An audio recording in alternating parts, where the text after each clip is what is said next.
राहुल गांधी फंस भी गए तो कहने लगे कि जो जो शामिल है उसकी जांच कीजिए, लेकिन यह नहीं कहा कि अगर उनकी सरकार के सीएम शामिल थे तो जाओ एक काम करो, भूपेश बघेल को अरेस्ट कर लो, जाओ एक काम करो, डीएमके वालों को अरेस्ट कर लो, मेरा सहयोगी है तो क्या। यह नहीं बोल पाए राहुल गांधी, अडानी को अरेस्ट कर दो।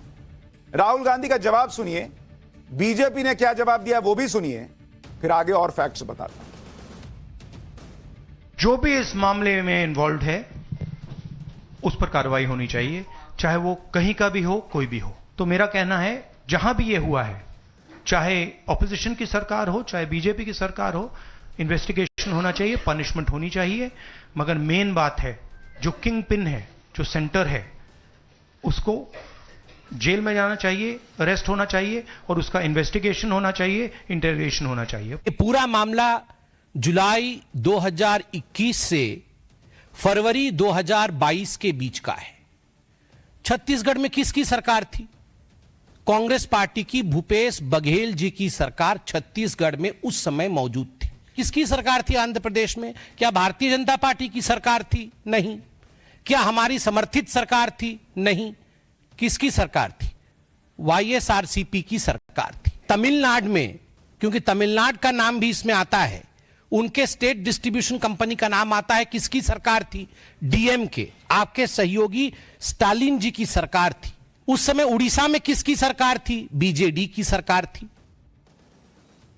यानी राहुल गांधी से पहला प्रश्न तो यह है कि मोदी अडानी क्या कर रहे हैं इस मामले में, जब सारी राज्य सरकारें वो थी जहां विपक्ष की सरकार थी। फिर अडानी भूपेश बघेल की है ये, अडानी डीएमके का ये, अडानी बीजेडी का ये, अडानी वाईएसआर कांग्रेस का ये, जगन रेड्डी का ये।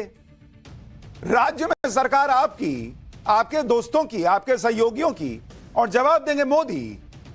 तो या तो कहिए कि नहीं नहीं हमारी सरकारों में ऐसा हो ही नहीं सकता, तो मामला खत्म। और अगर मामला इतना पुख्ता है तो फिर अपने लोगों को अरेस्ट कराइए। इनका हाल वही है कि नहीं नहीं गुंडाई हुई है और वोट देने नहीं दिया गया, और उसके बाद कहेंगे ईवीएम में घपला हो रहा है। तो ईवीएम में घपला कर सकते तो गुंडाई क्यों होगी, और गुंडाई हुई तो इसका मतलब ईवीएम में घपला नहीं हो सकता। दोनों हाथ में ये लोग लड्डू लेके चलते हैं। लेकिन राहुल गांधी और कांग्रेस फंस गई।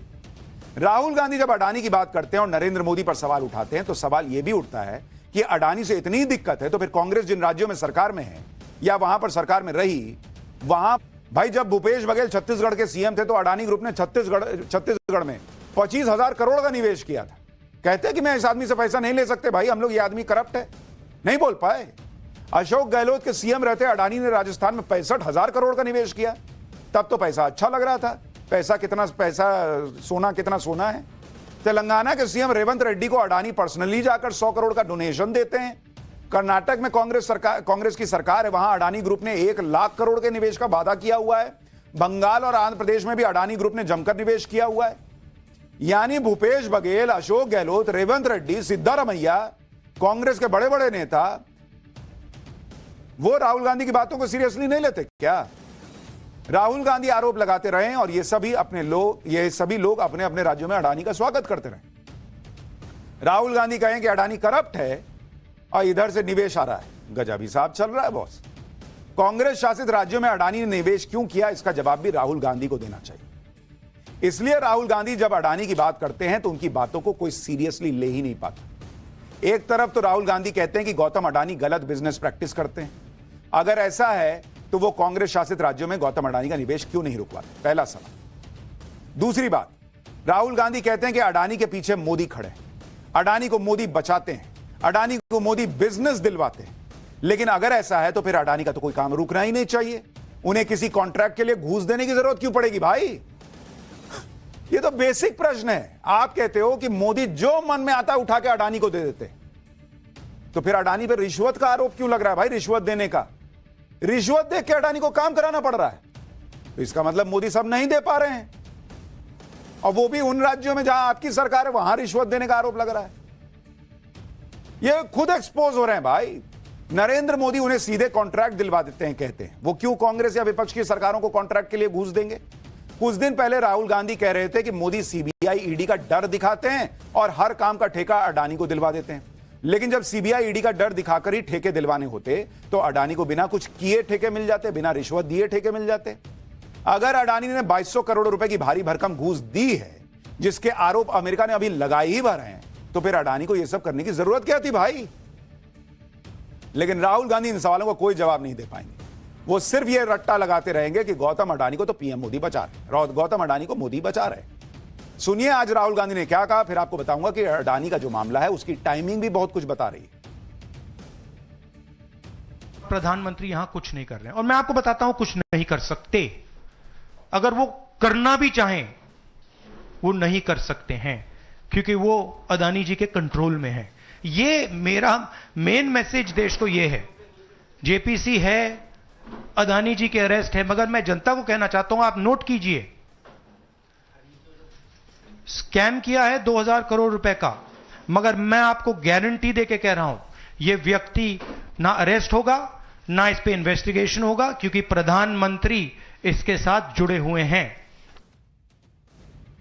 राहुल गांधी कह रहे हैं कि जांच होनी चाहिए, पैसा कहां गया इसकी भी जांच होनी चाहिए। बॉस, अगर कांग्रेस शासित राज्य था, इंडिया अलायंस की सरकारें थी, तो जांच तो इस बात की होनी चाहिए कि पैसा मोदी को गया, या जांच इस बात की होनी चाहिए कि पैसा कहीं राहुल गांधी और दूसरे कांग्रेसी नेताओं को तो नहीं आया, क्योंकि सरकार आपकी थी। जांच तो आप पर बैठनी चाहिए बॉस। राहुल गांधी तो अपना एजेंडा चलाकर निकल गए, लेकिन कोई उनसे यह सवाल नहीं पूछ पाया कि ऐसा क्यों होता है कि जब जब संसद का सत्र आने वाला होता है, कोई इलेक्शन होने वाला होता है, तभी अडानी का एक मामला सामने आ जाता है। यह एक पैटर्न है जिस पर किसी का ध्यान नहीं गया। आप इस पैटर्न को देखेंगे तो पूरा खेल समझ जाएंगे। भाई आप देखिए कि किस तरह से हर बार जब रिपोर्ट आती है, आप इसको देखिए क्या हाल है। 24 जनवरी 2023 हिंडनबर्ग की रिपोर्ट आती है। आपको याद है वो हिंडनबर्ग की रिपोर्ट आई थी, उससे पूरा मार्केट क्रैश कर गया था, ठीक है। उसके ठीक 7 दिन बाद 31 जनवरी को क्या था, बजट सत्र शुरू हो रहा था। सिर्फ इत्तेफाक है कि बजट सत्र शुरू होने के एक हफ्ते पहले ही हिंडनबर्ग को लगा कि ऐसा काम कर देते हैं। संसद में भयंकर हंगामा मचा इस बात। उसके बाद आप देखिए 10 अगस्त 2024 हिंडनबर्ग की दूसरी रिपोर्ट आती है। हिंडनबर्ग पार्ट 2 आता है। किस वक्त आता है भाई हिंडनबर्ग पार्ट 2? 10 अगस्त को आता है, और उसके ठीक बाद 5 सितंबर को हरियाणा के चुनाव थे। क्या यह इत्तेफाक है कि बस हरियाणा चुनाव जो है उसी के ठीक पहले हिंडनबर्ग की रिपोर्ट आती है, पार्ट 2 आता है चुनाव में माहौल बनाने के लिए। इसी तरह आप देखिए कि 21 नवंबर को अब ये अमेरिका वाला मामला आया, यूएस रिपोर्ट आती है, और 25 नवंबर से सत्र शुरू हो रहा है। बॉस ये कैसे इत्तेफाक हो रहा है भाई? एक ही आदमी बार बार, एक ही पैटर्न बार बार ऐसा हो रहा है, तो ये सिर्फ संयोग कैसे हो सकता है? यह सवाल तो हर किसी के मन में आएगा कि संसद सत्र शुरू होने से पहले ही अचानक अडानी के खिलाफ कोई बम कैसे फूट जाता है। आप यह भी ध्यान रखिए कि गौतम अडानी वो उद्योगपति हैं जिनके बारे में संसद में सवाल उठाने के लिए बाकायदा साजिश रची जाती है। संसद में अडानी गूंजे, इसके लिए एक सांसद अपनी लॉगिन आईडी तक दे देती हैं। आपको याद होगा कि टीएमसी की सांसद महुआ मोइत्रा को संसद ने इस बात का दोषी पाया था कि उन्होंने जानबूझकर अपनी लॉगिन आईडी अपने जानकार और कारोबारी दर्शन हीरानंदानी को दी थी, जिससे गौतम अडानी और पीएम मोदी को फंसाने वाले सवाल किए जा सके। इसके बदले महुआ मोइत्रा को पैसे और महंगे गिफ्ट दिए जाने के आरोप लगे। बीजेपी सांसद निशिकांत दुबे ने आरोप लगाया था कि महुआ मोइत्रा ने लोकसभा में 61 सवाल पूछे, उसमें से 50 सवाल अडानी ग्रुप से जुड़े थे। कारोबारी दर्शन ने खुद यह बात मानी थी कि महुआ मोइत्रा इस बात से बहुत खुश थी कि उन्होंने अडानी का जो मुद्दा संसद में उठाया उससे उन्हें विपक्ष में काफी तारीफ मिली। महुआ मोइत्रा को इस मामले में संसद से निष्कासित तक कर दिया गया।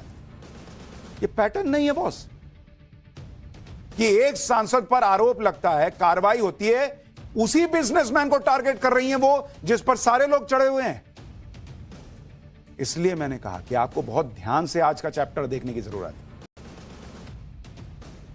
और अब आपको बताता हूं कि यह सब हो क्यों रहा है। निशाने पर मोदी और अडानी तो दिखते हैं, लेकिन मामला इतना सिंपल है नहीं जितना दिखता है। क्योंकि अगर आप गहराई से चीजों को समझेंगे तो आपको समझ में आएगा कि टारगेट कोई और नहीं बल्कि नया भारत है।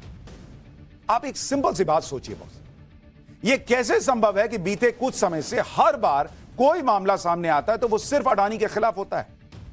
दुनिया भर में और कोई बिजनेसमैन बचा ही नहीं है। या सारे बिजनेसमैन जो हैं वो कुछ ऐसा कर ही नहीं रहे जिस पर सवाल उठ सके? सिर्फ गौतम अडानी ही क्यों?